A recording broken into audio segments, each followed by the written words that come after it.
Good day everyone. So today I am going to discuss about the lesson 1 about the two categories of feedback, the intrinsic and the extrinsic feedback. But before that, let me give you first an overview about our topic. So first, we are going to classify the two major categories of feedback, the intrinsic and the extrinsic feedback, and then we will distinguish between the two types of extrinsic feedback, the knowledge of result and the knowledge of performance.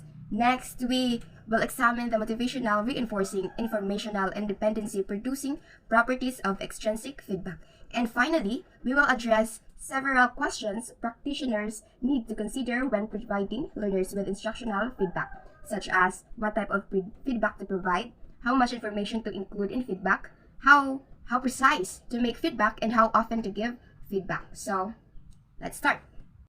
So the assigned topic to me is about the two categories of feedback, the extrinsic and the intrinsic feedback.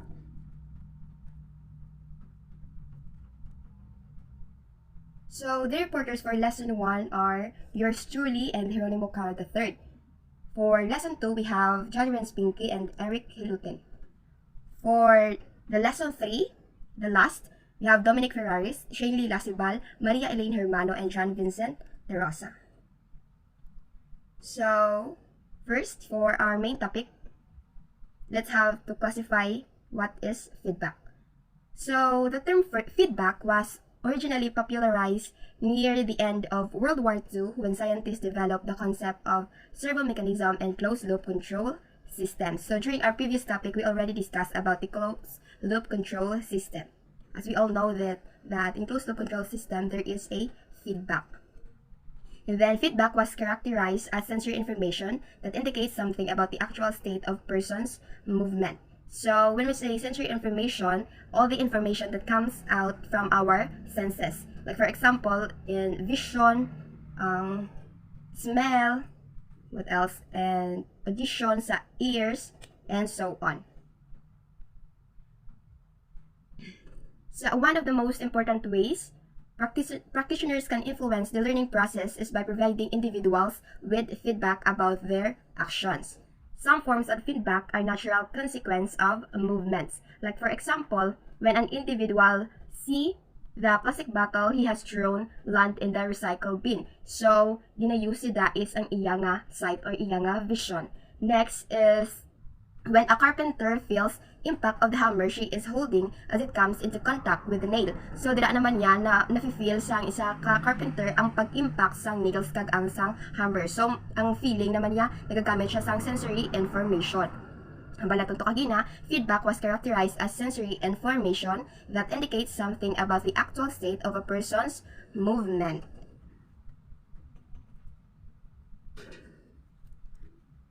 So, sensory information that is relevant to performance, some is available before the movement is executed and some is available after the movement is completed. So here on the table, we have here all the sensory information, of course, all the information that comes from our senses. Under that, we have the movement related and the not movement related.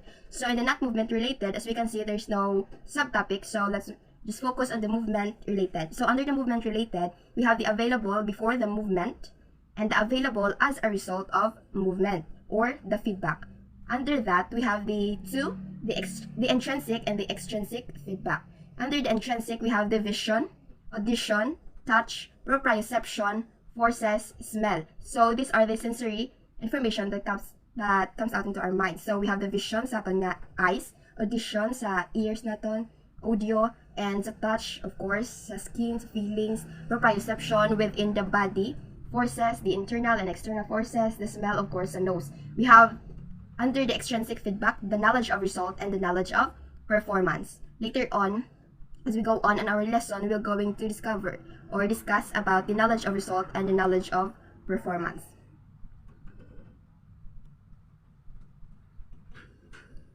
Of course, we have the two categories of feedback, the intrinsic and the extrinsic feedback. So, first we have the intrinsic or the inherent feedback. Intrinsic feedback, sometimes called inherent feedback, it is the sensory information that arises as a natural consequence of producing a movement. As we discussed in Chapter 4, intrinsic feedback comes from the sources outside a person's body or exteroception, or from within the body, as what I said earlier, or proprioception. So, when we say intrinsic feedback, so within our body, kita mismo na lang naka-feel sang or naghatag sang feedback sa aton nga mga actions or sa movements nga aton nga gina-produce without other outside sources. And next, we have the extrinsic feedback. So, extrinsic feedback, sometimes called enhanced feedback or augmented feedback, consists of information that is provided to the learner by some outside source, such as the comment of an instructor. So, information about the outcome movement that is supplied in addition to the intrinsic information that is normally available when individuals produce their movements. So, kagina dito sa may intrinsic feedback, there's no outside sources or like for example, wala sa mga comments from your instructor, wala sila naghahatag feedback mismo sa imo, kundi ikaw mismo within your body, ikaw ang naghahatag sang feedback. Nabalaan mo na kung ano ang feedback nga imo nga i-produce mo na.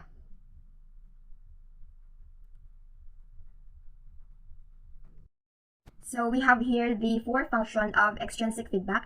First, the motivation, 2, reinforcement, 3, information, and 4, dependence. So, motivation, which energizes individuals to create their efforts to achieve the goals they have set for themselves. So, kung na-motivate ikaw, so, gina-increase mo ang efforts sa imo nga ginaubra or sa mga actions mo to achieve nga goals nga imo gusto. Next, we have the reinforcement, which causes individuals to repeat actions they have produced, or in case of punishment to avoid repeating the actions. So, sa reinforcement, gina-repeat or gina-practice mo pagid ang isa ka action or ang movement nga gusto mo para later on, ma-minimize mo na ang mga errors kung may ara gid man sa imo nga mga actions nga i-produce. Information, which indicates either directly or indirectly the kinds of things individuals should do to refine their movement patterns and correct their errors. So, amo naman niya all the information directly and indirectly. So, mga movement patterns and of course, para ma-correct ang errors ng isa ka practitioner if there is. The last one is dependence, which causes individuals to rely too heavy on instructional feedback, produces diminished performance when the feedback is later on withdrawn. So, to sum up with our topic, the intrinsic feedback is inherent or normal consequences of our movements. Ara naging siya sa aton nga lawas or kita mismo ma-detect nato ng mga errors sa aton nga movement nga ginaubra. While the extrinsic feedback is of course may outside sources, like for example comments sa inimo nga instructor, like for example mahambal siya nga ay sala na siya ang amuna nga execution, hindi ka dapat hindi mo pagtungtong imo kamot amo na ang alignment sa imo nga lawas sala mo amo na makagive siya sang comment. So, when scientists in motor learning refer feedback, they are usually talking about the augmented or the extrinsic feedback, as defined here as what I have discussed on the previous. And that's the way we will refer to feedback as well. So, some scientists also differentiate the 2 categories of feedback, the knowledge of performance and the knowledge of results. So, we have Hieronimo Carot to tell us or to report about the other two categories of feedback, the knowledge of result and the knowledge of performance. So that's all. Thank you. So this is our part in lesson 1 about classifying feedback. So first is a knowledge of result. It is usually verbal information that tells learners something about the success of their actions with respect to the intended environmental goal. The effect KR on motor performance and learning has received considerable attention in the research literature. The experimental evidence and our own experience tells us that for learning to occur, individuals must receive some type of error information either from intrinsic or extrinsic. For example, The therapist might tell a patient, "You button that button in less than 5 seconds." In many real-world tasks, KR is redundant with intrinsic feedback. A classic example of feedback redundancy is when the parent tells the child, "You spilled the milk." Similar redundancies may also occur during movement instruction. A coach may say to an athlete, "You missed the shot." Or a music teacher may tell his student, "That note was flat." KR that duplicates the intrinsic feedback individuals can pick up and interpret on their own is of little value and may even be irritating for learners. Also, some types of KR are not redundant with intrinsic feedback. Gymnasts, divers, and dancers must wait for the judges' scores to know exactly how their performance was evaluated. Golfers sometimes hit shots that travel to targets they cannot see, so they must receive extrinsic KR if they want augmented feedback. Therapy patients who are sorting objects into categories may need extrinsic KR, indicating how many of each type object were successfully sorted during a given practice period. In cases such as these, KR is more important for performance and learning because the available intrinsic feedback is insufficient. Extrinsic feedback is also essential when a person's intrinsic feedback sources are diminished or distorted, as in the case of some patients who suffer from neurological impairment. The effect of KR on motor performance and learning has received considerable attention in the research literature. In most of these studies, the experimenter is the one who determines the type and frequency of intrinsic and extrinsic feedback available to participants. Using this general method, researchers have examined how feedback processes influence learning. Early research has often conducted using very simple tasks that prevented participants from detecting their errors by themselves, such as drawing a 3 inches line while blindfolded. Not surprisingly, the results of these experiments generally showed that without KR, there was no improvement on learning at all.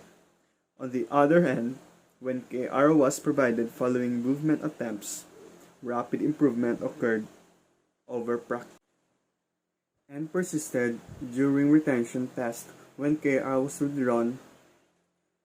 These results suggested that when individuals do not have sufficient intrinsic feedback to detect their own performance errors, they are unable to learn unless KR is provided.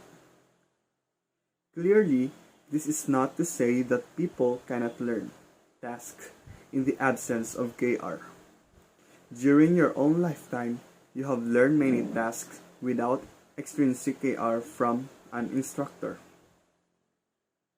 For each of these tasks, you receive goal achievement information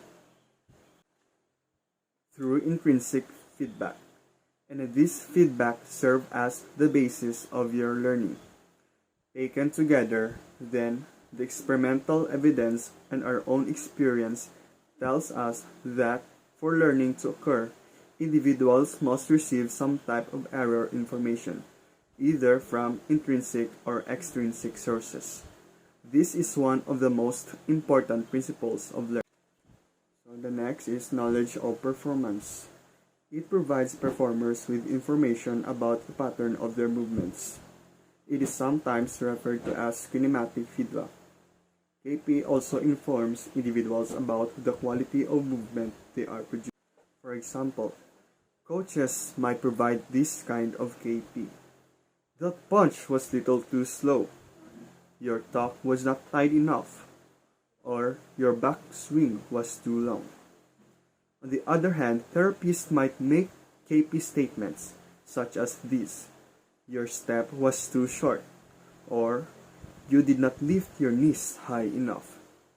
Each of these examples of KP contains information about the kinematics of the movement. Notice that KP information, unlike that provided by KR, does not necessarily indicate anything about the level of goal achievement.